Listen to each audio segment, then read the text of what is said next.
আমার বলে একটা চাকরির পরীক্ষা দিচ্ছে দাদু, ওর ভীষণ টাকার দরকার, এই টাকাগুলো পৌঁছে দিও। আচ্ছা রূপা, তুই এত টাকা পাস কোথায়? আমি বিড়িবাদি গো, আমার অনেক ছাগল আছে, ওই থেকেই টাকা পাঠায়। ওর বলে একটা কাজ পেয়ে গেলে আমার আর কোনো চিন্তা থাকবে না। আসি রে। আজ আমাদের যা বিল হবে সব তোকে দিতে হবে। তুই কোথায় পাবো? আমার কাছে টাকা নাই। তুই কাউকে খাওয়াবে? চাকরি পেলি তুই, আর আমি খাবো? তোকে খাওয়াতে হবে। বেতনটা তো পেতে তারপরে খা। চিঠি আছে, চিঠি। আচ্ছা ঠিক। রূপা টাকা পাঠিয়েছে। সত্যি তোর ভাগ্যটা কত ভালো, শুধুমাত্র ওই মেয়েটা ছিল বলে তুই গার্জেনের কোনো অভাব বুঝতে পারিসনি। এরকম মনের মানুষ অনেক ভাগ্য করে পায়। কি লিখেছে? প্রিয় ভোলা, আশা করি তুই ভালো আছিস, আমিও ভালো আছি। সবসময় তোর কথা ভাবতে ভাবতেই আমার দিন কেটে যায়। কতদিন তোকে দেখিনি, কবে আসবি তুই? তোর কথা খুব মনে পড়ে রে। কিছু টাকা পাঠালাম, প্রয়োজনে খরচ করিস, নিজের খেয়াল রাখিস। আর হ্যাঁ, খুশির দুটো বাচ্চা হয়েছে। ভালো থাকিস, এটা তোর রূপা। তুই যে বলিস ও লেখাপড়া জানে না। জানে না তো, ওই পিয়ন কাকুই ওকে লিখে দেয়। ও আচ্ছা। ঘর আগে ঘর। আর কদিন চালাবি আমাকে? ভোলাকে একটা কাজ পেয়ে যা, তারপরে আমি তোদের সাথে থাকছি না। দাদু তুমি? এই নে, ভোলা তোকে চিঠি পাঠিয়েছে। দাদু, হ্যাঁ আমার বলে কি লিখেছে? হ্যাঁ পড়ো পড়ো। প্রিয় তোমার রূপা, আশা করি তুই ভালো আছিস, আমিও ভালো আছি। আমারও তোকে দেখার জন্য মনটা ব্যাকুল হয়ে ওঠে, কিন্তু কি করবো বল, আমিও তোকে অনেক মিস করি। 4 তারিখে জয়েন, কিন্তু আমি 2 তারিখে বাড়ি আসছি, তোর সঙ্গে দেখা করেই জয়েন করবো। পড়েছে। ইয়ে, আমার বলে চাকরি পেয়ে গেছে, আমার বলে চাকরি। এই, তুই কি করতে যাচ্ছিলেন আপনি? চাই না আমাকে, আমি এই জীবন রাখতে চাই না। পাগল হয়ে গেছেন আপনি? বেঁচে থেকে আমি কি করবো? যাকে আমন ভেবেছিলাম, সেই তো আমার জীবনে শেষ করে দিল। আমি বলতে চাই না। আপনি মরে গেলে সব সমস্যার সমাধান হয়ে যাবে। আপনি যার জন্য জীবন দিতে যাচ্ছিলেন, এখানকার সে হয়তো বিন্দাস আছে। একটা কথা মনে রাখবেন, কারোর জন্য কারোর জীবন থেমা থাকে না। যে আপনার, সে আপনারই থাকবে, আর যে আপনার নয়, সে কোনোদিনও আপনার নয়। তাই কখনো কাউকে ঘিরে বাঁচার স্বপ্ন দেখবেন না। যদি বাঁচতে হয়, তাহলে নিজের জন্য বাঁচুন।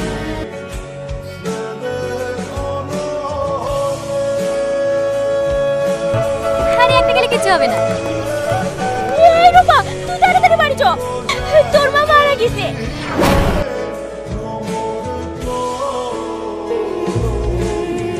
খালা, রূপা, এই দেখ আমি চলে এসেছি। কি হলো? কাঁদছিস কেন? কি হয়েছে?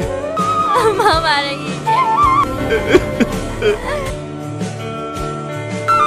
মন খারাপ করিস নি। বাবা মা কারোরই সারা জীবন বেঁচে থাকেন। আমিও তো ছোটবেলায় বাবা মাকে হারিয়েছি। তোর আব্বা মাই তো আমাকে কোলে পিঠে করে মানুষ করেছে। আমার বেঁচে থাকার ভরসা বলতে কিছু মানে নেই। এখন তুই ছাড়া আর আমার আপন বলতে কেউ নাই। আমি আছি তো। হয়তো জানিস না, ছোটবেলা আব্বা মা যখন আমাদের বিয়ের কথা বলেছিল, তখন থেকে আমি তোকে নিজের স্বামী হিসেবেই ভাবি।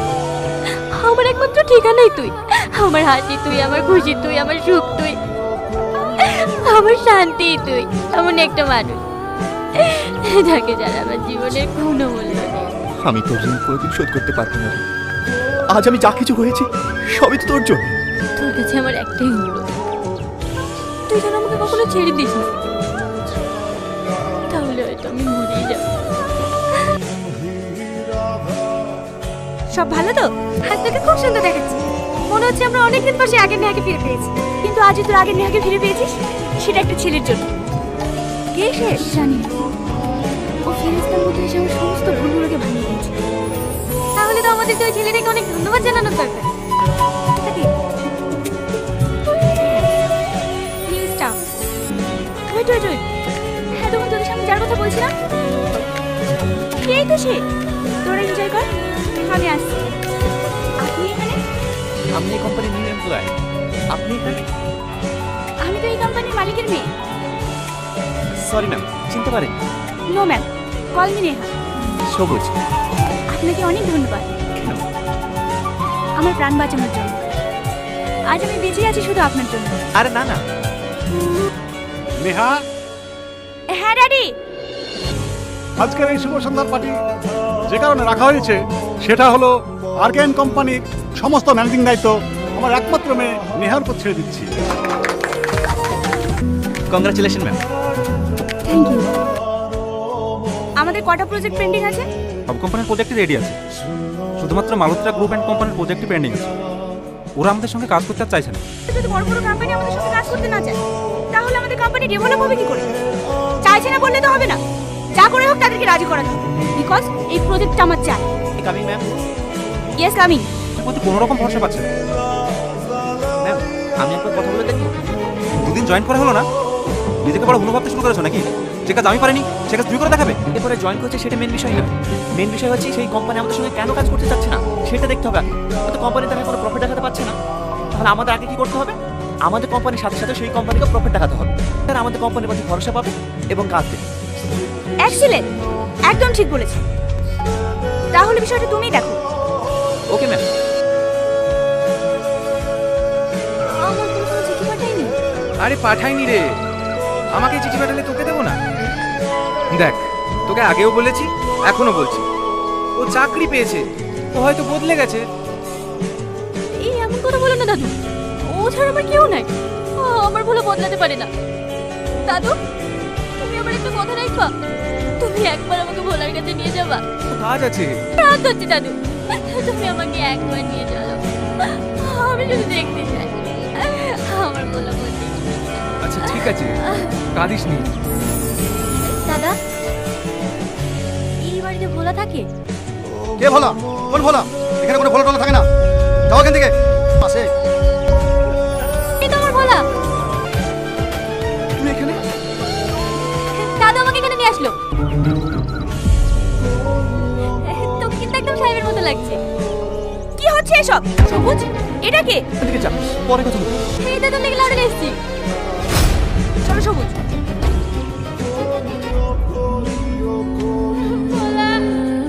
তোকে আমি আগেই বলেছিলাম ও বদলে গেছে, ও আর তোর আগের ভোলা নেই।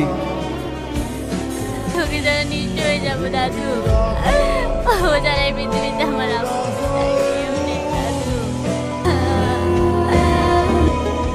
মন খারাপ কেন?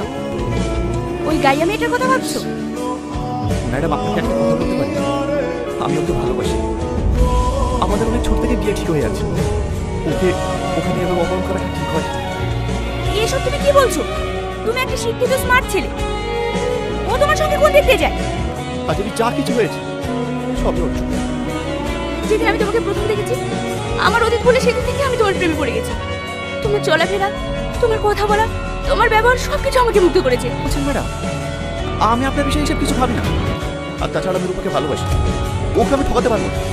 জানেন ম্যাডাম, স্বপ্ন দেখা সবার অধিকার আছে, কিন্তু স্বপ্ন দেখতে গেলে অকাল। আমি অকালে আমি স্বপ্ন দেখতে চাই। কাল তো রূপার সঙ্গে এরকম ব্যবহার করাটা ঠিক হয়েছে? মেয়েটা মেসে এসে কত বানা করছিল। আরে যে মেয়েটা তোকে পাগলের মতো ভালোবাসে সে সর্বস্ব দিয়ে তোকে আজ এই জায়গায় পৌঁছেছে। তুই যেটা বলছেন ভালো করে বুঝতে পারছি, আমি ওকে অপমান করতে চাইনি। কিছু নেই তো, যখন তোর কেউ ছিল না তখন রূপা আর রূপার ফ্যামিলি তোকে আশ্রয় দিয়েছে। তাই তোর যদি বিবেক থাকে, তুই যদি সত্যি রূপাকে ভালোবেসে থাকিস তাহলে ওকে আর কষ্ট দিস না। তুই ওর মতো জীবনসঙ্গী আর কোথাও পাবি না। চাকরি ছেড়ে দেওয়া ছাড়া দরকার হলে তাই করতে হবে, কিন্তু রূপার সঙ্গে বিয়ে না। কারণ তুই ছাড়া ওই মেয়েটার আর কেউ নেই। আমি আর এই কোম্পানিতে কাজ করতে চাই না। আমি রিজাইন দিয়ে এখান থেকে চলে যাব। কেন? তোমাকে কেউ কিছু বলেছে? আমি বুঝতে পেরেছি তুমি আমার মেয়ের জন্য কাজ করো। তোমাকে আমি কথা দিচ্ছি, ও আর তোমাকে কোনোদিন ডিস্টার্ব করবে না। তুমি নিশ্চিন্তে কাজ করো। Okay sir. ড্যাডি আমি তোমার কাছে ওকে চেয়েছিলাম আর তুমি ওটাকে ওকে দূরে করে দিলে। শান্ত হও, আমি আছি তো। রূপা, রূপা, এই দেখ ভোলাকে পুলিশে ধরেছে। কেনে ওরা ডান্ডা ওর টাকা চুরি করার অপরাধে পুলিশ থেকে গ্রেফতার করেছে। ম্যাডাম আমার বলে চুরি করতে পারে না, আমার বলে চোর না। চুরি করছে কিনা সেটা কোর্ট বিচার করবে, এখানে আমার কিছু বলার নেই। ম্যাডাম আপনার বাধা হচ্ছে ম্যাডাম, আপনি যা করে ভোলাকে বাঁচান। সবুজকে বাঁচাতে পারি, কিন্তু আমার একটা শর্ত আছে। তুমি যদি সবুজকে বাঁচাতে চাও, সবুজের ভালো চাও, তাহলে তোমাকে সারা জীবনের জন্য সবুজের লাইফ থেকে সরে যেতে হবে। পারবে? যদি পারো তাহলেই আমি সবুজকে বাঁচাতে পারবো। বিমলাকে ভালোবাসি, আমিও চাই বলে ভালো থাকুক। ওর ভালো থাকার জন্য যদি আমাকে সারা জীবনের জন্য জীবন থেকে চলে যেতে হয়, আমি রাজি। আমি রাজি। আমি রাজি। কেমন আছো? আমি ভাবতেও পারিনি যে তুমি কোম্পানির সাথে এইভাবে বেইমানি করবে। বিশ্বাস করুন ম্যাডাম, আমি এসব কিছুই করিনি। আমাকে চক্রান্ত করে ফাঁসানো হয়েছে। তুমি যদি নাই জানো তাহলে ডাটা চুরি হলো কি করে? আমি তোমাকে ভালোবেসে বিশ্বাস করে কোম্পানির সমস্ত দায়িত্ব দিয়েছিলাম, আর তুমি? ম্যাডাম, একমাত্র আপনিই পারেন আমাকে বাঁচাতে। আপনি আমাকে একটি বার সুযোগ দিন, আমি প্রমাণ করে দেব আমি নির্দোষ।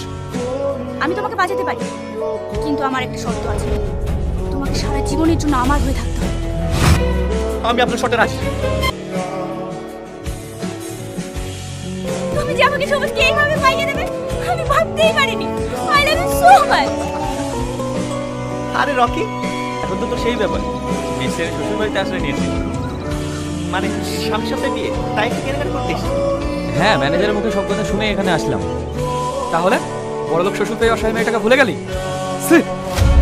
বেঈমান কোথাকার। এ কি বলছিস তুই? এটা তোর জন্য নিজের জীবন শেষ করে দিয়েছে, তার একটিবার খোঁজ নিয়েছিস? রূপাও তো আমার কোনো খোঁজ রাখেনি। কেন খোঁজ রাখেনি সেটা জানতে চেয়েছিস? তুই যখন জেলে ছিলি, রূপা তখন তোকে বাঁচানোর জন্য ছুটে গিয়েছিল নেহার কাছে। আর নেহা কি শর্ত দিয়েছিল জানিস? তোকে সে বাঁচাতে পারে, তার বিনিময়ে রূপাকে সারা জীবনের জন্য তোর লাইফ থেকে সরে যেতে হবে। ও কিন্তু সেটাই করেছে। কেন করেছে জানিস? কারণ সে তোকে ভালোবাসে, তোর ভালো চায়। আর তুই তার একটিবার খোঁজ রাখিস। এইসব তুই কি বলছিস? হ্যাঁ, আমি ঠিকই বলছি। ও তোর সামনে না গেলেও কন্টিনিউ তোর আমার কাছ থেকে খবর নিত। আমি তোকে বিষয়টা বলবো বললে আমাকে নিষেধ করতো। আজ সেই মেয়েটা মৃত্যুর সঙ্গে পাঞ্জা লড়ছে, আর তাকে দেখার মতো কেউ নেই। এই নে, এটাই হয়তো তার দেওয়া শেষ চিঠি। এটা কি? তুমি এতটা নিচ, আজকের পর থেকে তোমার সাথে আমার কোনো সম্পর্ক না। তোকে আমি পাইনি তো কি হয়েছে? এটা আমি ভাবি। তুই আজ আমার একটা কথা রাখবি? ইহার আগে তো সব কথা থাকবে। কি কথা বল? আমি তোর বুকে মাথা রেখে এই পৃথিবীতে তুই আমার এই কথাটা রাখবি?